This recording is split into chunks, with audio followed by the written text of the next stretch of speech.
అందరికీ నమస్కారం. నా పేరు Archana. Welcome to AR Thoughts. ఈ వీడియోని చూసే ముందు లైక్ చేసి సబ్స్క్రైబ్ చేసుకోండి ఫ్రెండ్స్.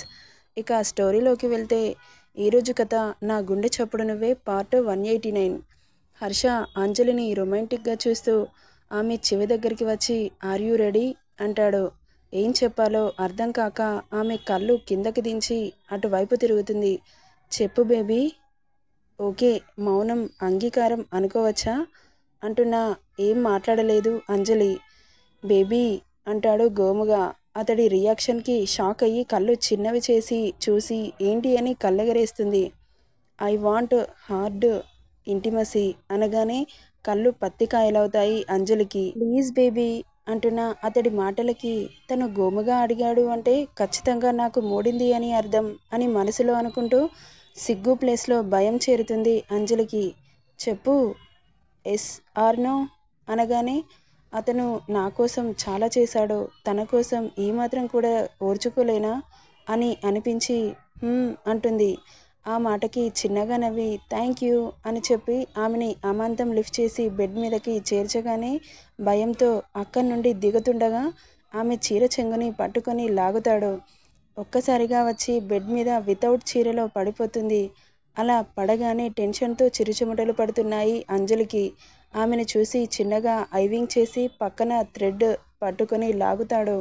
అలా లాగగానే బెడ్ చుట్టూ పరదాలు కమ్ముకొని బొండు మల్లెలు జాజి మల్లెలు ఆమె మీద పడి చుట్టూ పరదాల రూపంలో పరుచుకోగానే ఆశ్చర్యంతో చూస్తూ ఉంది.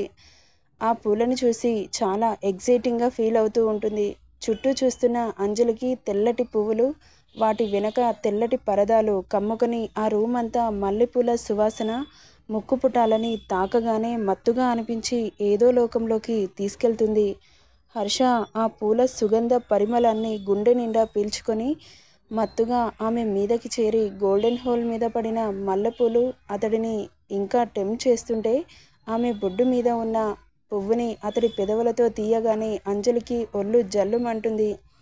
అతడి పెదవులు ఆమె నడుంపై ఒక్కో పువ్వుని తీసి ముద్దులతో తడియద్దుతూ ఆమె అందాలని కొల్లగొట్టడానికి సిద్ధమవుతున్న వేళ ఇద్దరి వలువలు దూరమై ఆమె యవ్వన శిఖరాగ్రాల మీద పెదవులు చేసే అల్లరి ఇద్దరిలో తాపం పెరిగిపోయి అతడి ఇచ్చే పంటిఘాట్లను కూడా తీయగా అనిపిస్తుంటే ఆమె చేసే మోకింగ్ సౌండ్స్కి అతనిలోని కోరికల వేగం మరింత రెచ్చగొడుతుంటే ఇద్దరిలో వేడి ఆవిర్లు బయటికి వస్తుంటే రూమ్ అంతా ఒక్కసారిగా నిట్టూర్పులు విడిచి ఆ క్షణంలో ఇద్దరి గుండె వేగం పెరిగిపోయి ఒకరిలోకి ఒకరు చేరిపోతూ నిషీధిలో ఆకాశపు అంచులని చవిచూస్తూ స్వర్గంలో ఉన్న మాధుర్యాన్ని ఆస్వాదిస్తూ వలువలు దూరమైన ఇద్దరి తనువులు పెనవేసుకొని ఒకరిలో ఒకరు చేరిపోయి ఈ లోకాన్ని మర్చిపోయి తమకంతో కరిగిపోతుండగా బుడ్డిగాడి అరుపు ఒక్కసారిగా వినిపించడంతో కళ్ళు మూసుకున్న అంజలి హర్షని చూసి బాబు ఏడుస్తున్నాడు అంటుంది. డోంట్ డిస్టర్బ్ అంటూ నొసలు చిట్లిస్తాడు. అతడి కోపానికి భయం వేసి సైలెంట్గా ఊరుకుంటుంది. ఇంకాసేపటికి గట్టిగా ఏడుపు వినిపించడంతో ప్లీజ్ హర్ష, వాడు ఏడుస్తున్నాడు అంటూ ఆమె మాటలకి షార్పుగా చూసి వాడు మనం వెళ్ళగానే ఏడుపు ఆపిస్తాడు. నువ్వు నోరు మూసేయ్, ఇంకోసారి డిస్టర్బ్ చేస్తే నాలోని బీస్టుని చూస్తావు అంటున్న అతని మాటలకి భయపడుతూ ఉండగా బుడ్డిగాడి డిటిహెచ్ సౌండ్ ఇంకా పెంచడంతో హర్షకి సహకరించకుండా ఆమె బలాన్ని అంతా కూడగట్టుకొని దూరం తోసేస్తుండగా ఆమె చేతులని బెడ్కి లాక్ చేసి ఆమె పెదవులని అతడి పెదవులతో గాఢంగా ముడివేస్తాడు. సహకరించట్లేదని కోపం ఇంకా ఎక్కువయ్యి హార్డ్నెస్ పెంచడంతో నొప్పికి కళ్ళల్లో నుండి నీరు ధారగా కారుతుంది. ఆమె కన్నీటిని చూసిన హర్ష కోపంతో నొసలు ముడేసి ఆమె నుండి దూరం జరిగి టవల్ చుట్టుకొని విసురుగా బాల్కనీలోకి వెళ్ళిపోతాడు. అంజలి గబగబా చీరని చుట్టుకొని కిందకి పరిగెడుతుంది. రూమ్కి వెళ్ళి చూసిన అంజలి దిమ్మ తిరిగిపోతుంది. బుడ్డిగాడు క్రెడిల్లో వాళ్ళ మమ్మీని చూసి కన్ను కొడతాడు. వాడు అలా చేయగానే కోపంగా దగ్గరికి వచ్చి రేయ్ బుడ్డి, నీ శాడిజం ఏంట్రా? నువ్వు కూడా మీ నాన్నలాగా నా మీద శాడిజం చూపిస్తున్నావా? పోరా, నేను నీకు పాలివ్వను. అక్కడ మీ డాడీ పరిస్థితి ఎలా ఉందో ఏంటో భయం వేస్తుంది. మధ్యలో డిస్టర్బ్ చేసినందుకు ఎంత సీరియస్గా ఉన్నాడో ఏంటో అనుకుంటూ భయంగా బాల్కనీలోకి వెళ్ళగానే గుప్పుమంటూ వస్తున్న పొగని చూసి ఎంత సీరియస్గా ఉన్నాడో అర్థమవుతుంది అంజలికి. ఇక ఏం చేయాలో అర్థం కాక అడుగులో అడుగు వేసుకుంటూ అతడిని చేరగానే అటువైపు తిరిగి ఉన్న తన శరీరం చీకట్లో కూడా జిమ్ చేయడం వల్ల అతడి స్ట్రక్చర్ కళ్ళకి కనువిందు చేస్తుంటే అంత చీకటిలో కూడా బంగారు వర్ణంలో విశాలమైన వీపు భాగం ఆమెని టెంప్ట్ చేస్తుంటే పరుగున వెళ్ళి వెనక నుండి చుట్టేస్తుంది అంజలి. ఆమె చేతులని విసిరికొట్టి అక్కడి నుండి రూమ్కి వెళ్ళిపోతాడు. తన కోపం తెలిసిన అంజలి ఇక ఎలాగైనా కూల్ చేయాలని అతడి వెనకే వెళ్తుంది. హర్ష రూమ్కి వెళ్ళి విండో దగ్గర నడుంకి చెయ్యి పెట్టుకొని నిలబడి బయటికి చూస్తూ ఉన్నాడు. అతడి బేర్ బాడీని చూసి చిన్నగా నవ్వి వెనక నుండి హత్తుకొని వీపు మీద ముద్దు పెడుతుంది. నీ ముద్దుల కొడుకు దగ్గరికి వెళ్ళు, నా దగ్గరికి ఎందుకు వస్తున్నావు? అది కాదు హర్ష. వాడు అంతలా ఏడ్చేసరికి భయం వేసి వెళ్ళావు కదా, ఏం జరిగింది అని కళ్ళెగరేస్తాడు. ఆమెకి ఏం చెప్పాలో అర్థం కాక సైలెంట్గా ఉంటుంది. నేను చెప్పాను కదే, వాడి వేషాలు వేసి కావాలని డిస్టర్బ్ చేస్తున్నాడని. అనగానే వాడు అలా చేస్తాడని అనుకోలేదు అంటుంది మూతి ముద్దుగా పెట్టి. ఆమెని అమాంతం లిఫ్ట్ చేసి ఈరోజు నిన్ను వదిలేదే లేదు అంటూ బెడ్ మీద పడేసి మొత్తంగా ఆమె మీదకి చేరిపోయి అతడిలోని వేడిని రేగిన అలజడిని చల్లబరుచుకున్నాడు మన బాబు. అలసిన శరీరాలతో అంజు మెల్లగా కళ్ళు తెరిచి ఒళ్ళు హూనం కావడంతో హర్షని గుర్రుగా చూస్తూ మెల్లగా కిందకి వెళ్ళిపోతుంది. హర్ష ఫ్రెష్ అయ్యి పడుకున్న అంజుని చూసి చిన్నగా నవ్వుకుంటూ ఆమె పక్కన చేరిపోయి నడుం చుట్టూ చేతులు వేసి దగ్గరగా అదుముకొని నిద్రలోకి జారుకుంటాడు. నెక్స్ట్ డే మార్నింగ్ అంజు గబగబా లేచి ఫ్రెష్ అయ్యి పెళ్ళికి కావాల్సిన థింగ్స్ అన్నీ రెడీ చేసుకుంటూ ఉంటుంది. హర్ష అప్పటికే నిద్ర లేచి వర్కౌట్స్ చేసుకుంటూ ఉంటాడు. అంజలి బేబీస్ని రెడీ చేసి హర్ష వర్కౌట్స్ ఫినిష్ చేసుకుని ఫ్రెష్ అయ్యి రూమ్కి వచ్చి ఇక వెళ్దామా అంటాడు. ఓకే హర్ష. హర్ష కిరణ్కి కాల్ చేసి రెడీనా అంటాడు. రెడీరా, ఓకే బయలుదేరండి అనగానే ఇక ఇద్దరి జంటలు ఊరికి బయలుదేరుతారు. సుష్మా పెళ్లి పనులు అన్నీ ఫినిష్ కావడంతో వీళ్ళు వెళ్ళేసరికి పెళ్లి కూతుర్ని చేస్తూ ఉంటారు. అంజలి వాళ్ళందరినీ పలకరించి సుష్మని హత్తుకొని ఇక పెళ్లి కూతుర్ని చేస్తుంది. ఇక సంగీత్ ప్రోగ్రామ్ స్టార్ట్ చేస్తారు. సంగీత్లో చాలా ఎంజాయ్ చేస్తారు అందరూ. మన బుడ్డిగాడు కొత్తగా చూస్తూ తెగ సంబరపడిపోతూ ఉంటాడు.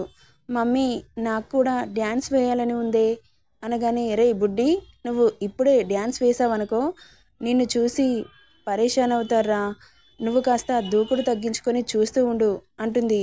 ఇక సంగీత్ ప్రోగ్రాం పూర్తయి నెక్స్ట్ డే పెళ్లి ఏర్పాట్లు చేస్తూ ఉంటారు. వధూవరులతో చేయించాల్సిన తంతుని చేయిస్తూ ఉంటాడు పంతులు గారు. పెళ్లిలో మన అన్వి పాప హర్షిత్ బాబు సెంటర్ ఆఫ్ అట్రాక్షన్గా కనబడతారు. వాళ్ళని ముద్దు చేయని వాళ్ళు లేరు అక్కడ. బుడ్డిగాడు కేరింతలు కొడుతూ సుష్మా పెళ్లిని ఎంజాయ్ చేస్తున్నాడు. హర్షిత్ని ఎత్తుకొని డ్యాన్స్ వేస్తూ ఉంటుంది శ్వేత. అన్వి పాపని ఆనంద్ ఎత్తుకుంటాడు. పెళ్ళి చూస్తున్న అన్విక, మావయ్య నువ్వెప్పుడు పెళ్లి చేసుకుంటావు అంటుంది. ఆమె అలా అనగానే అంజలి, హర్ష, సింధూజ మిగతా వాళ్ళు ఆశ్చర్యపోతారు. ఫస్ట్ టైం మాట్లాడుతున్న అన్వికని చూసి. ఆనంద్ ఆమెను చూసి చిన్నగా నవ్వి, నా పెళ్లితో నీకేంటి బంగారం అంటాడు. నీ పెళ్లిలో కూడా నేను ఎంజాయ్ చేస్తాను మావయ్య అంటుంది. ఆ మాటకి అందరూ నవ్వుతారు. ఇక పెళ్లి పూర్తవడంతో అందరూ లంచ్ చేసి హర్ష ఆఫీస్ వర్క్ ఉండడంతో నేను వెళ్ళిపోతాను అంటాడు. ఏ, మేము రాకూడదా అంటుంది అంజు. ఇప్పుడే వస్తే మీ పెదనాన్న బాధపడతారు. రిసెప్షన్ చూసుకొని రండి, మేము వెళ్ళిపోతాం అంటున్న అతడి మాటలకి మూతి ముడుచుకుంటుంది అంజు. ఆఫీస్ వదిలిపెట్టుకుని ఎన్ని రోజులు ఉండాలే అనగానే, సరే హర్ష వెళ్ళు అంటుంది నవ్వుతూ. ఇక అలా సుష్మ పెళ్లి కార్యక్రమం ఎక్కడివక్కడ పూర్తవడంతో హైదరాబాద్కి చేరుకుంటారు. అలా రోజులు గడుస్తున్నాయి. అంజలి, నిత్య మెల్లగా కాలేజ్కి వెళ్తున్నారు. బేబీస్ని సింధుజ, లక్ష్మి చూసుకుంటున్నారు. నిత్యకి 7 months పడడంతో శ్రీమంతం గ్రాండ్గా అరేంజ్ చేయిస్తాడు హర్ష. శ్రీమంతంలో బుడ్డిగాడి హడావిడి మామూలుగా లేదు. ఎందుకంటే వాడికి మరదలు వస్తుందని తెగ సంబరపడిపోతున్నాడు. ఇక నిత్యకి 9 months వచ్చేసాయి. ఎవరు పుడతారా అని చాలా ఎగ్జైటింగ్గా చూస్తూ ఉంటారు. ఇక పెయిన్స్ రావడంతో హాస్పిటల్లో అడ్మిట్ చేస్తారు. 1 day అవస్థపడ్డాక నైట్ డెలివరీ అవుతుంది. నిత్య కేర్మంటూ సౌండ్ వినిపించగానే అందరిలో ఆతృత, ఎవరు పుట్టారా అని. మన బుడ్డిగాడికి మరదలు వస్తుందన్న సంతోషంతో తెగ కేరింతలు కొడుతున్నాడు. మమ్మీ, అత్త నాకు మరదల్ని కనిందా అంటాడు. ఇన్నోసెంట్గా. రేయ్, ఇప్పటి నుండే నీ ఆత్రమేంట్రా అంటాడు హర్ష. పో డాడీ, నువ్వు మమ్మీతో ఎంజాయ్ చేయట్లేదా? నేను నా మరదలతో ఆడుకుంటాను అంటుండగా పుట్టిన బేబీని తీసుకుని బయటకు వస్తుంది నర్స్. వాడికి మరదలు పుడుతుందని మెంటల్గా ఫిక్స్ అయిన వాళ్ళకి ఒక్కసారిగా షాక్. మీకు బాబు పుట్టాడు అంటుంది నర్స్ కిరణ్ చేతిలో పెడుతూ. బుడ్డిగాడు చాలా అంటే చాలా డిసప్పాయింట్ అయ్యి ఏడుపు మొదలుపెట్టాడు. నాకు నా మరదలు కావాలి అని. ఏడిస్తే మాత్రం వస్తుందా? ఇక వాడిని సముదాయించలేక అంజలి ప్రాణం తోకకు వచ్చింది. బుజ్జి అల్లుడిని చూసి చాలా మురిసిపోతూ చేతిలోకి తీసుకుంటాడు హర్ష. ఇక వాడిని సింధుజ చేతిలో పెట్టి హర్షిత్ గాడు ఏడుస్తున్నాడని అంజలి దగ్గరికి వెళ్తాడు.